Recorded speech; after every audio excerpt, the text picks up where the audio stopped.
An experience center. This is the first year interactive experience that Cannes is doing, and I'm joined by Tony Parisi, the head of AR and VR innovation at Unity 3D. How you doing, Jeff? I'm enjoying Cannes. Another day in the sun, drinking rosé, checking out cool creative. So you are really deep in the weeds when it comes to AR and VR. Explain how this is going to change, how we work, like the world at large. What can we look forward to in the next couple of years?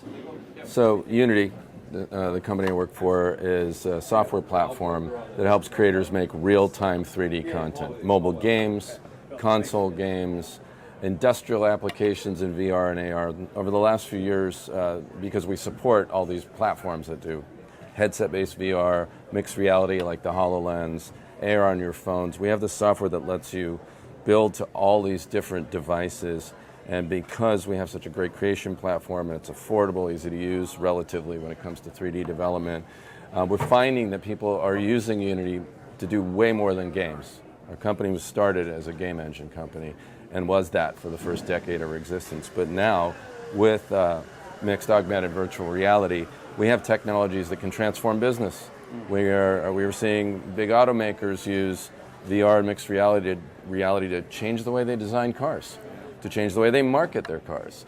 We're seeing corporations use this for training, for all kinds of interactive applications, training on repair, training in human resources, anything you can imagine. And the whole world is moving to that kind of interface, at different speeds depending on the industry.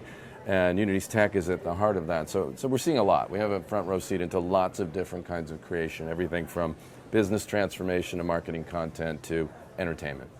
Now let's pivot for a second about advertising, since Cannes Lions is so much about that. But let's intersect that with augmented and virtual reality. How is this going to reshape or redefine advertising? How do you see it remixing advertising? So immersive technology, the ones we're talking about, VR, AR, MR, you could argue that it's the most effective storytelling medium we've seen so far. When you can take somebody into a virtual world and take them completely out of the real world, and when it's well done enough, they can forget about the world outside them, that is super effective to tell a story. With something like AR, to take digital content and seamlessly integrate it into the world around us as if it was here, right here with us. Like this, plant, for example, could be a completely artificial augmented plant someday, right? Then someone's looking through their phone or a mixed reality headset and they're seeing digital content that they can't even tell is not part of the real world. You have an amazing opportunity to tell stories. And what do brand marketers do? They tell stories about their products, about how their brand can change your life. So we've been looking at, Unity as a company has been looking at VR, AR, MR for the last few years as marketing technology, and there's lots of little digital agencies that have become expert on Unity to tell marketing stories for brands. Jaguar, look at the brand new concept car. It hasn't even been built yet. You're seeing the virtual car and you're going into virtual reality with dozens of other people collaborating worldwide and seeing that Jaguar together. That is totally amazing. Now, there's a pragmatic reality to all this, which is that when it comes to VR or headset-based mixed reality, like say a HoloLens device, there aren't that many millions of those devices out in the world. So if you're an advertiser and you're thinking about this as a marketing technology, you're also thinking about reach. How do I get to people? So maybe at a festival like Cannes, you could have people in headsets and have them have amazing experiences and take them really deep. And you're relying on all the footfalls, the number of people you can get through that experience at a live pop-up activation.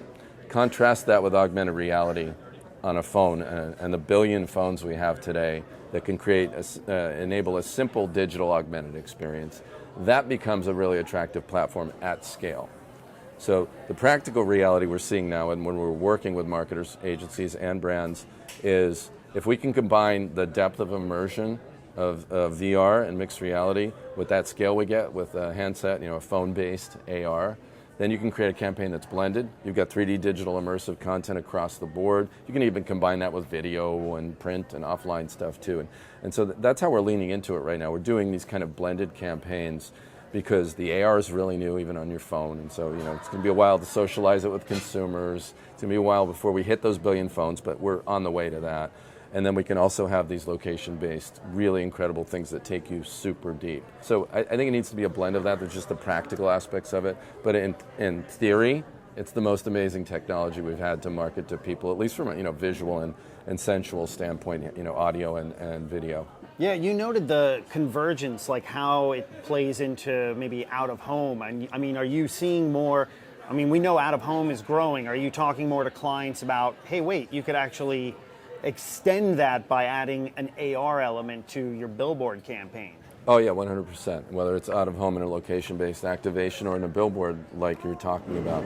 And we're seeing some very effective uses of that. Did you see that Burger King ad that happened where Burger King has an app that has AR in it that lets you burn up McDonald's hamburgers? Oh yes, I did see that. Yeah. Right, now it's interesting because you'd think, well, it's an app, and how many people have the Burger King app? Turns out a lot of people have the Burger King app because prior to that campaign, they did another location-based campaign, which was if you were near a McDonald's and you had the Burger King app, they would send you to their restaurant and you get a free burger. So they get a lot of people driving downloads that way. And once people had that app, then they could point at McDonald's ads and light them up and basically burn up the burgers. So that's pretty evil, pretty clever marketing campaign. So that's an out-of-home one, but it actually even just worked on your phone. So yeah, I mean, we're seeing marketers experiment with all these new technologies. There's kind of no rules yet. It's so new. I mean, we haven't standardized norms on what a good AR interaction is, what the most appropriate thing is for mixed or virtual reality. But the experimentation is super fun. There's a lot more stories like that Burger King one. I love it. Tony Parisi, the head of AR and VR innovation at Unity 3D Technologies, talking to us about augmented reality and ads. Thanks for being part of the show. Thanks for having me, Jeff. You've been listening to Disruptive FM with Microsoft's head of brand studio, Jeffrey Colon.